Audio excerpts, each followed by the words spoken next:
It is mid-September 1936 and you are alone at Kiwi in Nuremberg, Germany. A parade involving 100,000 SA and SS troops is underway. You literally have front row seating for the city parade and speeches, much to your bemusement, I might add. Hitler will be giving his speech only 50 metres away. The Nazi Party has already gone all out to treat you as a VIP. There will be another 3 days in the city being pampered. Some of the most striking and iconic pictures taken over those days will remain today, a testament to the pomp and pageantry of the regime. Over the last day or so, you've got to meet some of the most powerful men in the new German Reich, the world. A decade later, most of these men will be back in the same city under far different circumstances, charged with waging a war of aggression, crimes against humanity, including men's fitness model Mr. Goring escaped the hangman's noose by hours in October 46 after taking cyanide. Yodel wasn't so lucky. He was on the same hangman's to-do list on the afternoon of the 16th of October. Similarly, Keitel, he met his fate at the Nuremberg prison 10 years, 1 month later to the day of this parade.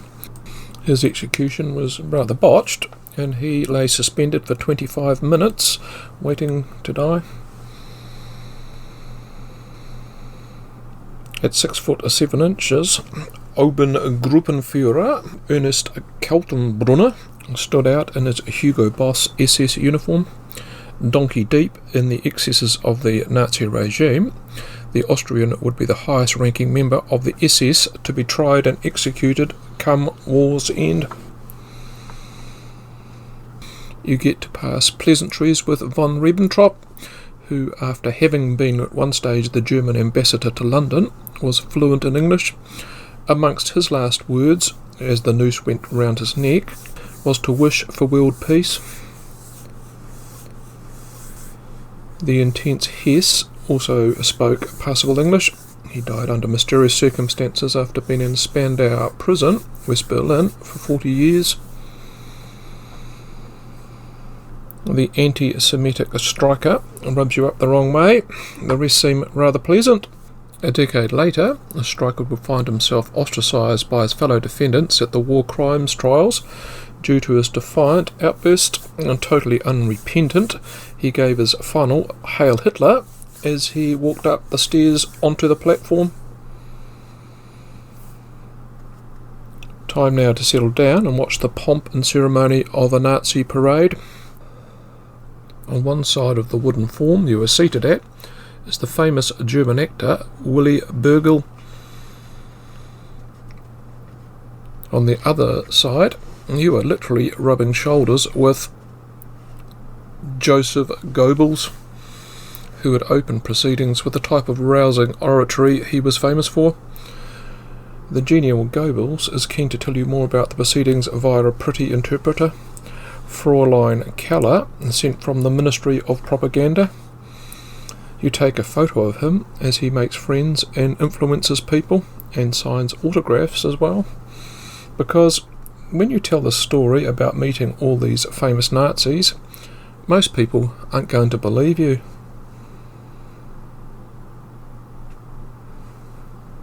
This wasn't the first time you'd seen Goebbels speak.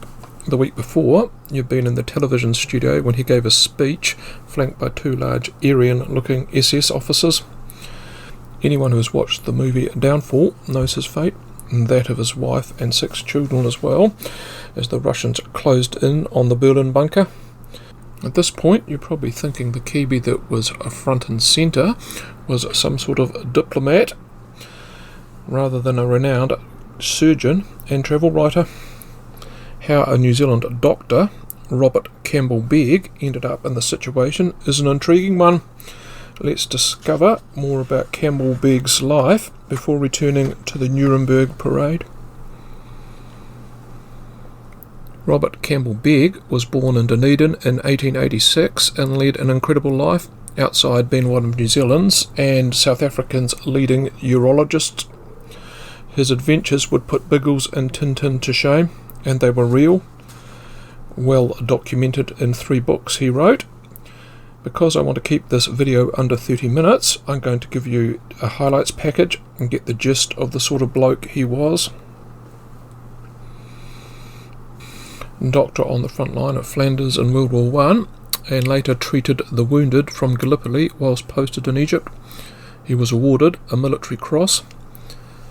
He worked in a remote village in Borneo at a time when head hunting was still being practiced. He explored Angkor Wat in Cambodia whilst it still lay as jungled ruins.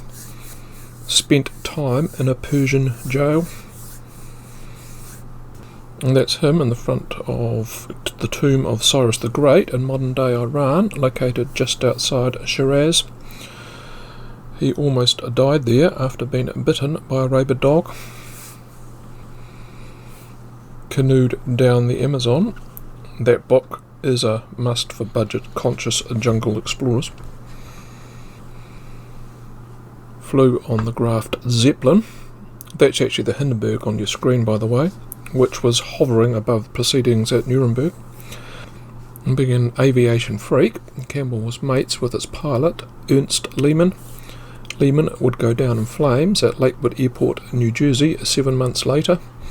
An interesting piece of trivia about Lehmann: he would often act as the night time's onboard entertainment, playing his accordion. Back to Campbell. Worked with the Flying Doctors in the red outback of Australia. He was an accomplished and late-coming pilot. Considering his exploits, the 4 lines on Begg's Wikipedia page make his life look rather drab. That's all before we get to hear how he ended up as a guest of the Nazis. That road began when Begg got into politics. That side of his life started just after the Great Depression, when he wanted to see reforms to New Zealand's health system. He saw it as being too top-heavy, and nothing has changed there, Mr. Campbell. Although not a natural politician, Campbell Begg helped start and become the first leader of a new political party called the New Zealand Legion, a party that championed individualism and returned to the pioneering spirit that formed the country. Patriotism was key.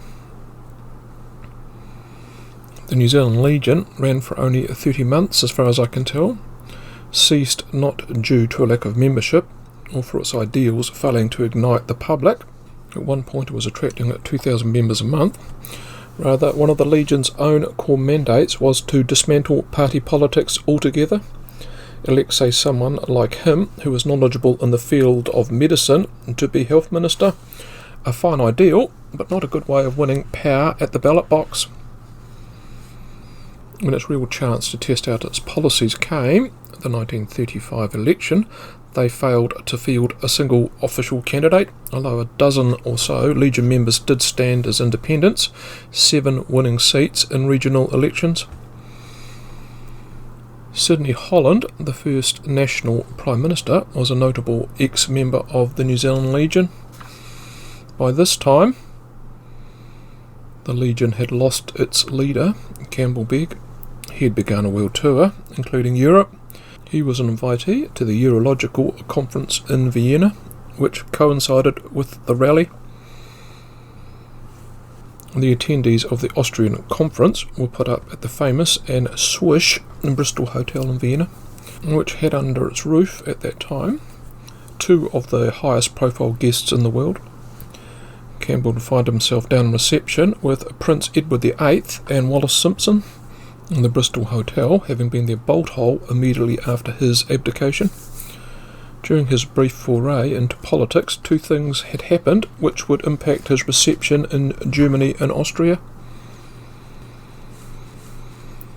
The Labour Party had labelled the New Zealand Legion as fascists. That job today has now been passed along to the Greens. As I have described, the New Zealand Legion championed individualism, were the first to want to have some sort of proportional voting system for New Zealand.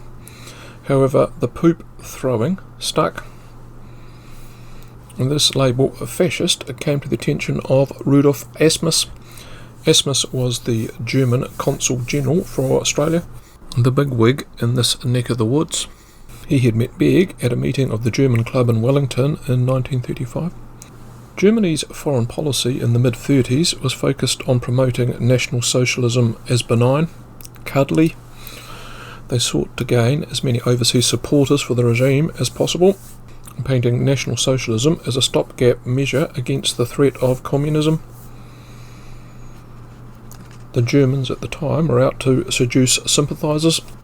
In the US, for example, there was the German-American Bund, peopled largely by Americans of German heritage. The UK had Sir Oswald Mosley and his black shirts. In Australia, the New Guard Party was openly supportive of fascist ideals, could boast at its height 50,000 members. The wheels there fell off that crew when its members were linked to a plan to kidnap the State Premier of New South Wales at the opening of the Sydney Harbour Bridge. Canada even had its own self-appointed Führer, Adrian Arcand, just itching for Germany to win the war so he could take over. In New Zealand, what did we have? Zip, nicht. Not even a glimmer of a body of people that supported National Socialism. When Asmus heard about a potential ally in the New Zealand Legion, you can bet your jet boots that seed got back to Berlin. They would try and woo Begg the moment his steamer, the Deutschland, docked in Hamburg. That, therefore, was the background to Nuremberg, how Campbell got to drink, eat and be chaperoned around Germany in the back of a chauffeured Mercedes, got free tickets to the Vienna Boys Choir. And what was Campbell's reaction to all this pandering? In his conversation with Goebbels and others, when asked what he thought of the proceedings, rather than being overwhelmed and overawed, he told them, via his tasty translator, the Nazis got nowhere. Begg hadn't enjoyed his brief time as a New Zealand politician. In fact, he loathed it, public speaking especially. Another thing he loathed even more, though, was National Socialism. Socialism full stop. He had made his mind up to pack up the wife and 5 kids for South Africa because Labour had just got hold of the reins again, and also the weather in Lower Hutt sucked. Openly told his German hosts that his disdain of National Socialism, and putting aside the politics to ticks, he had plenty of Jewish acquaintances in his social and professional life as well. Thus, he was never going to be persuaded. The time he was on the liner to his new home in South Africa, he had a guts full of the Nazis.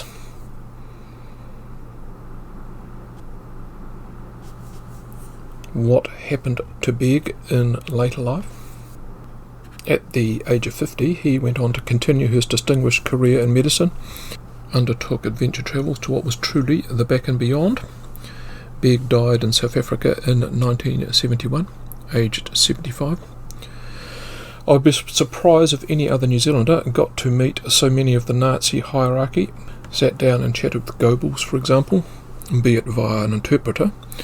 Rather ironically, the circumstances of that meeting having come about because of his involvement with the nascent, short-lived New Zealand Legion, being wrongly labelled a fascist by the New Zealand Labour Party.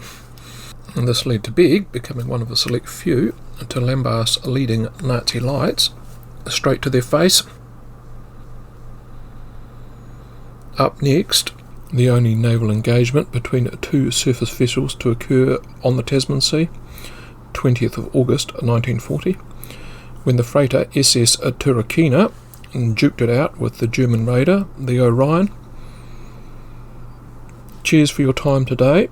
I will see you next time. Bye for now.